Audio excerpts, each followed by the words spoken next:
అప్పుల బాధలు వెంటాడుతున్నాయా? అయితే 6 జేవిఆర్ వారి జాతిరత్నాలు ధరించండి. హాయ్, వెల్కమ్ టు మనం టీవీ. నేను మీ మనోజ్. చేవెళ్ళ, కర్నూలు ఈ రెండు ఘటనలు మరవక ముందే, వాళ్ళ కుటుంబాలు కూడా కనీసం తేరుకోకముందే ఏపీలో మరో బస్సు బోల్తా పడింది. స్పాట్లోనే వేరంకి ప్రవీణ్ అనే ఒక 25 ఏళ్ల సాఫ్ట్వేర్ అక్కడికక్కడే చనిపోయాడు. ప్రమాదం ఎలా జరిగిందో మీకు సీన్ టు సీన్ ఎక్స్ప్లెయిన్ చేసే ప్రయత్నం చేస్తా. బస్సు భారతి ట్రావెల్ సంబంధించింది. ఏలూరు నుంచి హైదరాబాద్ బయలుదేరింది. కరెక్ట్గా 7 గంటల 30 నిమిషాలకి ఏలూరు బస్టాండ్ దగ్గర ఈ బస్సు దాదాపుగా ఒక 15 మంది ప్రయాణికులతో బయలుదేరింది. ఈ భారతి ట్రావెల్స్ బేసిక్గా అంటే ఈ బస్సులు ఎక్కువ మనకి రోడ్డు మీద కనిపించవు, చాలా తక్కువ ఉన్నాయి అన్నమాట ఈ బస్సులు.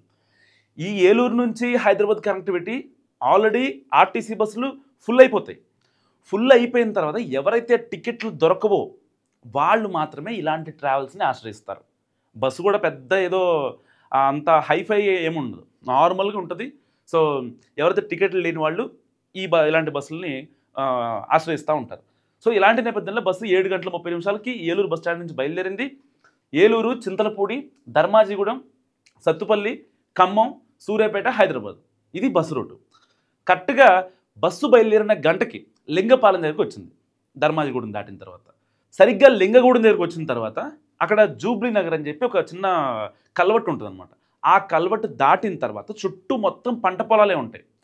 సో దగ్గరలో ఒక చిన్న డ్యామ్ కూడా ఉందన్నమాట, ఆయకట్టు ప్రాంతం అది.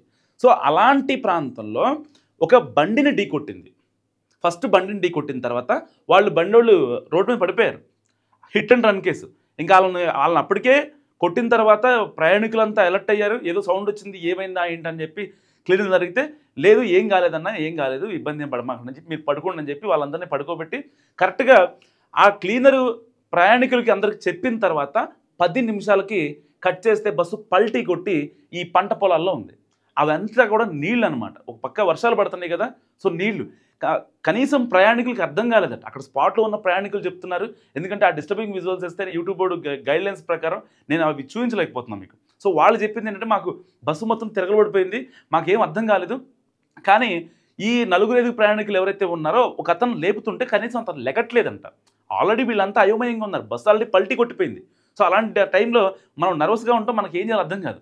సో పక్కన ఉన్న ఒక అబ్బాయిని, ఎవరైతే ఈ సాఫ్ట్వేర్ వేరంకి ప్రవీణ్ అనే ఒక అబ్బాయి ఉన్నాడో అతను వర్క్ చేసుకుంటూ ఇట్లా ల్యాప్టాప్ ఇట్లా తిరిగిపోయేసరికి ఆ అబ్బాయి అసలు ఉన్నాడా లేడా ఏంటని చెప్పి వెంటనే అక్కడికి వెళ్ళి చూస్తే ఆ అబ్బాయి స్పాట్లో చనిపోయాడు.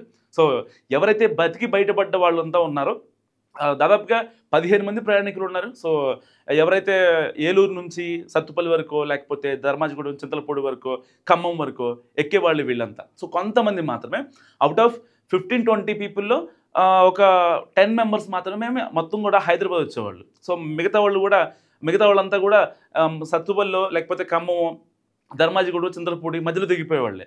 సో అక్కడికి ఎక్కించుకొని వాళ్ళ దగ్గర ఎంతో డబ్బులు తీసుకొని వెళ్తూ ఉంటారనమాట ఈ ప్రైవేట్ ట్రావెల్స్ వాళ్ళు. సో అందరూ కూడా హైదరాబాద్ రారు కదా. సో ఇలాంటి నేపథ్యంలో ఏం జరిగింది, వేరంకి ప్రవీణ్ స్పాట్లో చనిపోగానే సో ఎవరైతే బాధిత క్షతగాత్రులు ఉన్నారో వాళ్ళంతా కూడా వాళ్ళ రిలేటివ్స్కి ఫోన్ చేసి చెప్పడంతో ఇంతలో డ్రైవర్ పరారైపోయాడు, నాకేం సంబంధం లేదని చెప్పి. అంటే ఎంత నిర్లక్ష్యంగా ఈ ప్రైవేట్ ట్రావెల్స్ దందా నడుస్తుందంటే, కనీసం మనుషులు చచ్చిపోయారు, వాళ్ళకి కనీసం ఇన్ఫర్మేషన్ ఇద్దాం. ఆ ట్రావెల్స్ ఏలూరుకి ఫోన్ చేసి వాళ్ళ ఆఫీస్కి ఫోన్ చేసి ఇట్లా బస్సు యాక్సిడెంట్ అయింది, something some what happened, so ఒకళ్ళు చనిపోయారు, కనీసం ఇలాంటి ప్రాపర్ ఇన్ఫర్మేషన్ ఏం లేదు. బయటకు వచ్చిన బతుకు దేవుడా అంటూ బయటకు వచ్చిన బాధితులు వాళ్ళ రిలేషన్స్కి ఫోన్ చేసి వాళ్ళందరూ తెప్పించుకొని వీళ్ళే పోలీసులకు ఇన్ఫర్మేషన్ ఇచ్చుకొని అంబులెన్స్ని పిలిపించి క్షతగాత్రులంతా కూడా హాస్పిటల్కి పంపించిన పరిస్థితి. నిజంగా ఎంత దారుణంగా ప్రైవేట్ ట్రావెల్స్ బస్సులు తిరుగుతున్నాయి అంటే, ముందు ఆ డ్రైవర్లకి కొంచెం ట్రైనింగ్ ఇవ్వాలి. అంటే ఒక ప్రమాదం జరిగిన తర్వాత ఏది ఫస్ట్ ఏది సెకండ్ అనే ఒక ట్రైనింగ్ ప్రాపర్గా ఇవ్వగలిగితే ఇలాంటి ప్రమాదాలు ఏవి కూడా చెప్పిరావు. కానీ ప్రమాదం జరిగిన తర్వాత తీసుకోవాల్సిన చర్యలు కనుక విఫలమైతే ఆ నష్టం అనేది ఇంకాస్త పెరుగుతూ ఉంటుంది. ఇప్పుడు స్పాట్లో చనిపోయింది ప్రవీణ్ ఒక్కడే, కానీ ఒకవేళ అక్కడ ఆ క్షతగాత్రులను రెస్క్యూ చేయడంలో ఏమైనా ఇబ్బంది అయితే వాళ్ళు కూడా చనిపోతే పరిస్థితి ఏంటి, ఒక్కసారి ఆలోచించండి. ఈ బస్ ప్రమాదం గురించి మీరేమనుకుంటున్నారో మస్తుగా కామెంట్ చేయండి. చూస్తూనే ఉండండి మనం టీవీ.